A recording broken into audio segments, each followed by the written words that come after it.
Sometimes life is like this dark tunnel. You can't always see the light at the end of the tunnel, but if you just keep moving, you will come to a better place. Welcome back to Dave is One Day Closer, my podcast where I talk about love and death and creativity and all the things in between. This is my 8th episode, and it has been 3 months since the last time I recorded, or the last time I posted something. Man, and I finally got to a place where I wanted to record again after a really challenging couple months, and had the energy to do it. Was thinking about it all the last couple days, been thinking about what I want to talk about, and just like, all right, I'm gonna go do it before dinner, and went. I've just been trying to figure out where to record, where to set up, and decided to come out to my car because it'll tie into what I talk about in this episode. But then I had my 2 different kinds of mics. I have this little Bluetooth mic that I can hook up and just hang on my shirt, and I've got one of these mics as well, and I realized that I just got a new phone, and so the port is different, and so I was like, oh, I can't record if I don't have good sound, and I want to have a certain quality of video to make it worthwhile. And so it's interesting on the creativity front, just like I have this desire to make something, and I'm aware of this intensity around perfection of like, if I'm going to do it, it's got to be really good. It's got to be like, I need good video quality, and the editing needs to be there, and the music, and it can paralyze me. I can get so caught up in what I want the thing to look like, whether it be a creative project or a relationship or my day-to-day to-do list, all of it. If I'm not hitting all the marks and knocking it out of the park, I feel like I'm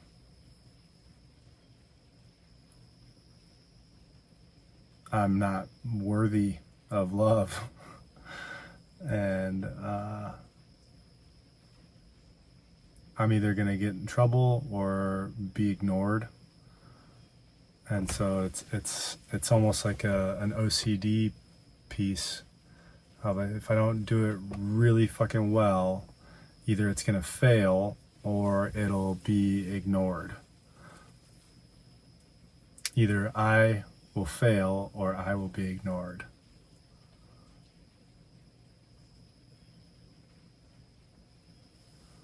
And so I decided to just set up in the car, hit record, not using a mic, just it's going to be the phone as it is, and just allow that to be okay, because this is the 8th episode of a podcast that I've had some people listen to, but it's not some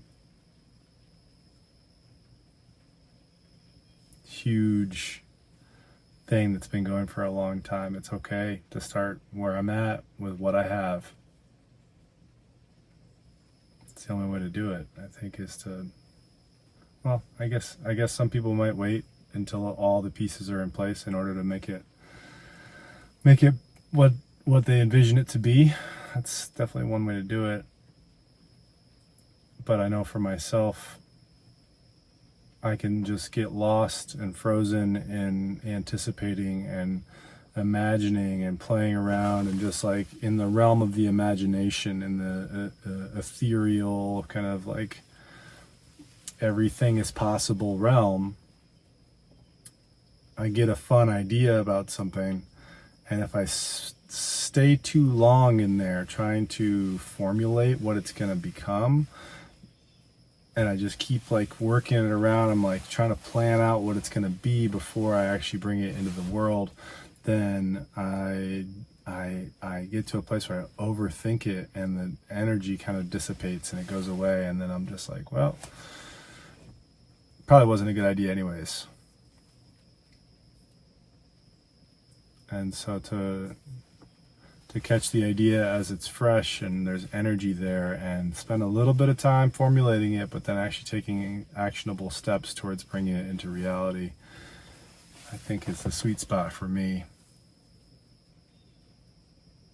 So why has it been 3 months since the last time I recorded? Well, let's see. Last time I shared a podcast was April 22nd, and on May the 4th, we were setting up to have a May the 4th party here on the farm, and as we were getting set up, my dog attacked one of Christina's cats as the cat was eating its own food. And he had been aggressive. My dog had been aggressive towards a neighbor's dog when it had come out of the property a couple months back, and then my landmate's dog at Passover. And so there's this pattern of aggression that clearly is not safe to be around these other critters and the kids. And so, we had to figure out what to do about that. And so I went through wave upon wave of just grief and freak out and fear. And I don't need to go into it too much, but ended up having Jack go and stay with a friend. Shout out to Carrie. Thank you so much for stepping up and doing that. And Carrie took Jack with the potential for long-term care. After a week of not having Jack around, I was like, maybe even less than that, a couple of days, I was like, this is what I want. I have a commitment to this dog. I want to see his life all the way through. And decided to try to find a way to get him back to the farm. So he's back on the farm now. He's done some muzzle training. So he has a muzzle that he wears when he's in the house, and he's very comfortable with it on. He can even sleep with it on, and seems on some level to understand that it's kind of what's necessary if he wants to be hanging out in the house with the other critters around, the other animals. He needs to wear the muzzle, and he seems to be good with that. And finishing out a little camper space for him to sleep separately when I'm not around, that has AC, and he can go in there to get his dinner and his breakfast and stuff. So feels good to have him back in the farm. It was really interesting, just been reflecting on this last couple of months and just how just shaken I've been, which is why I haven't posted anything. I haven't done a podcast because I've been just, it felt like Christina and I were both moving in the same direction. I moved out here. We're excited about building this thing together. And then this thing with Jack came, and it was like this big sea monster kraken that just came and picked up my ship, and I guess it caught hers too, and crashed it down and just totally upended our lives.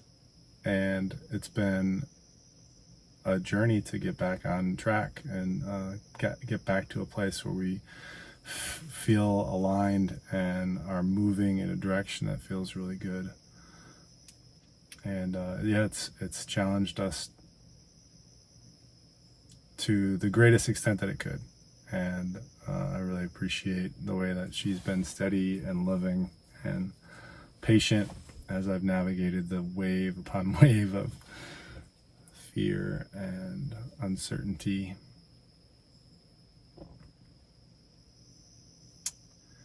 So Jack's back on the farm now, and we're preparing for the next iteration of shifts that life has as it goes.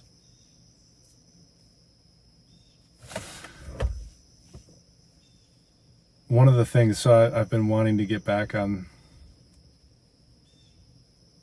podcast. Back to recording. And just been sitting with that energy of just like knowing that there's stuff that I want to get back on board and keep this thing going, because it feels really good to do it when I'm doing it. And something came through this morning that was like, okay, it's time to do this again. I got a message from an acquaintance, like a mutual friend, informing me that a woman that I have tattooed several times, named Bryn, died in a car accident a few days ago. She is maybe my age, maybe even younger than me, but has, I believe, 3 kids. She's a cellist. She's married. Loves seeing music, jam bands, hula hooping. She was just like such a bright soul. We did some really fun tattoos together, and just like our sessions were always so enjoyable. She had a lot of energy and would just like crack herself up over and over. She was just like always giggling and making jokes, and was just a really wonderful human being, and from what I understand, a really talented cellist. And that's one of the reasons why I thought maybe I'd record in a car, just as a reminder of how fleeting this life is. None of us know, not only when it's our time to go, but when it's the time for a loved one to go. And as the drum that I've been banging in all of the episodes I've done so far, and will continue to bang in my life, is that of us being one day closer. Like our time here in these physical forms is limited. And very few of us know when it is our time to go, or when it's going to be our time to go. So then with that, the question arises, what do I do with the time that I have? How do I want to fill my days? How do I want to engage in life? What do I want to put my energy into? How do I want to treat the people that I encounter in my life? What people do I want to spend time with in my life?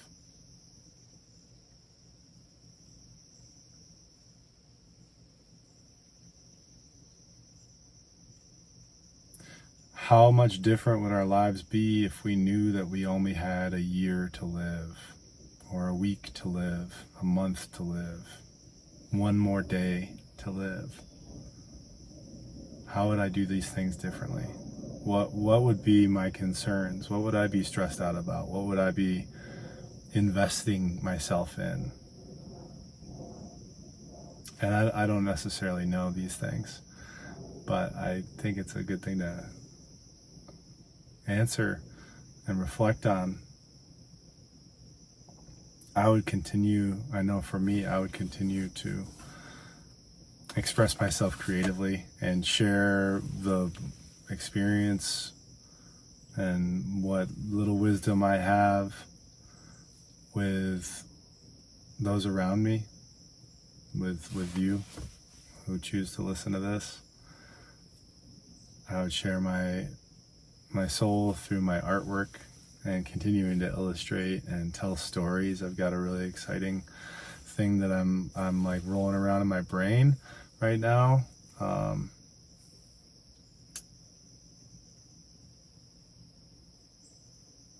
Something really beautiful and heartbreaking is that in the last few months, Bryn had begun taking painting lessons, like Bob Ross painting lessons. And she was producing these just like really beautiful paintings and sharing them on Facebook.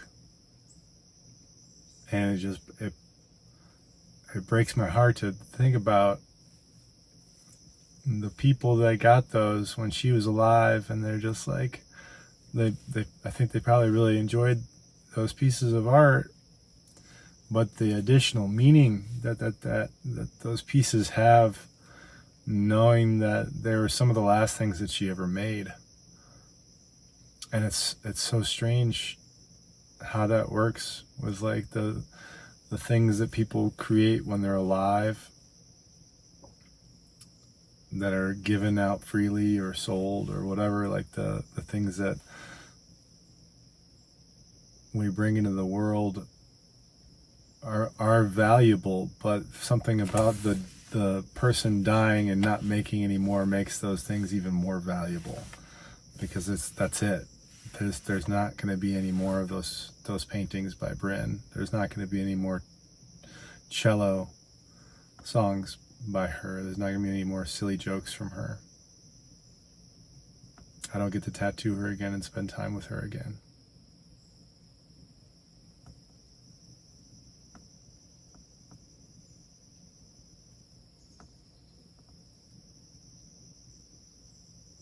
And so it's a reminder to hold those we care for close and fill our days with things that bring us joy and make this strange planet, this strange reality, a little bit of a more loving and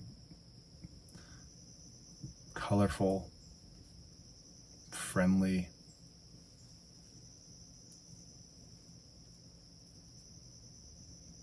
curious world.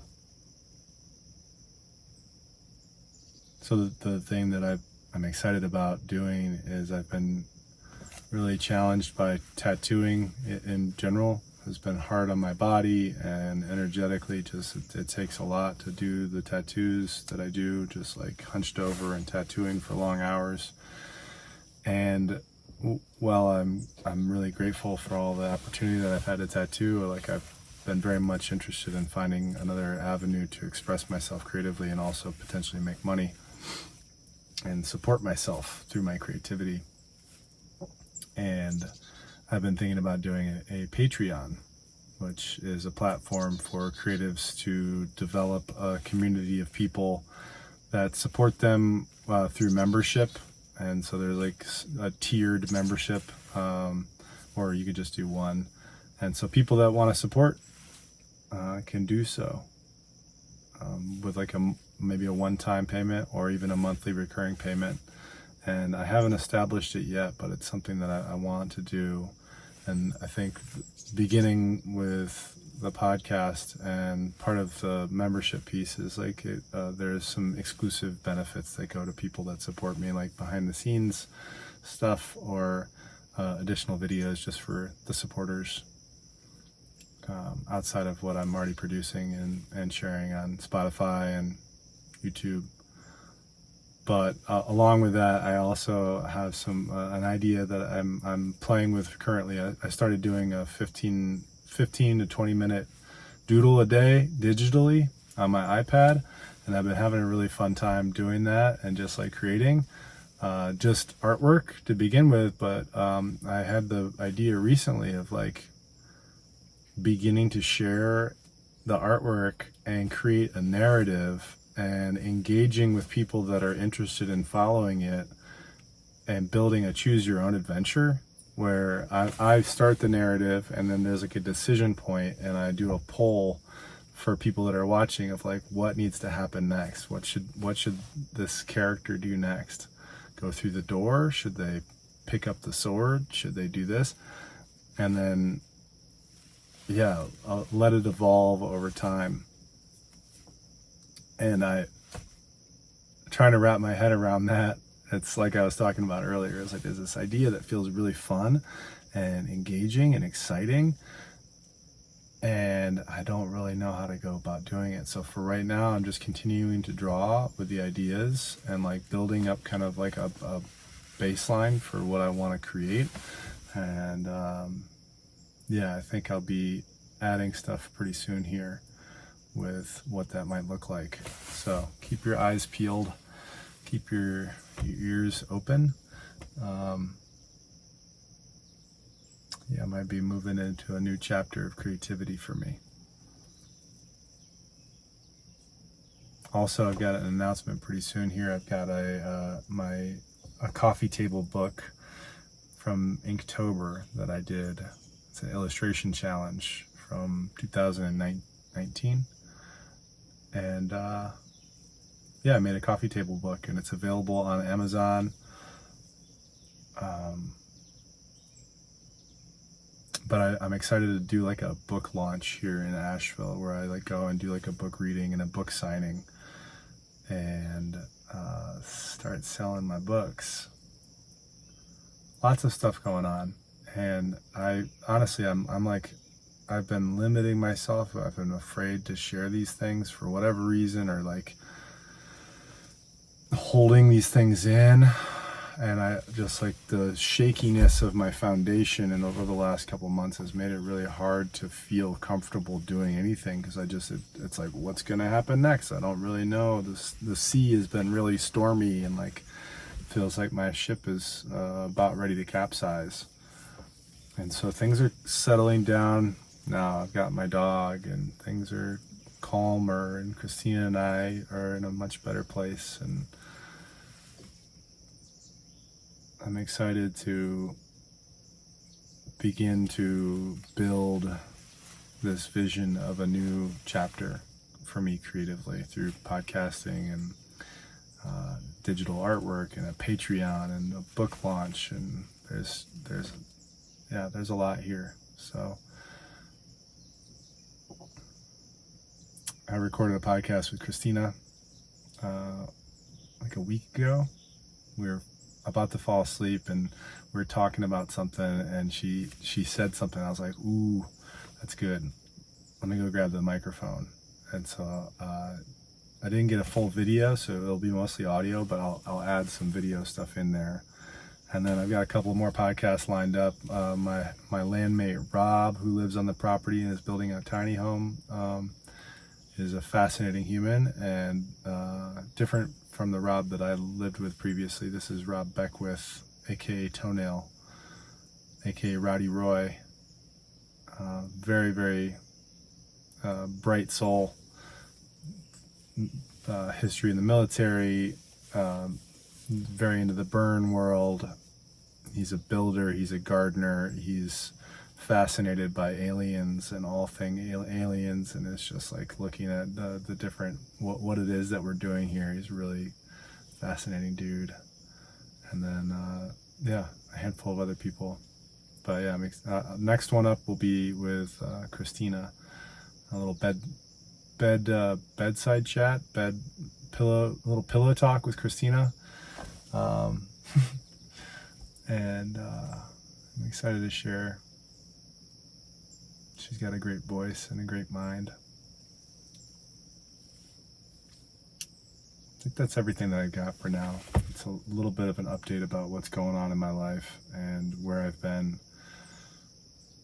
For all of you who are listening, either for the first time or you're coming back having listened to all of it, thank you so much for checking this out. Thank you so much for your support and interest.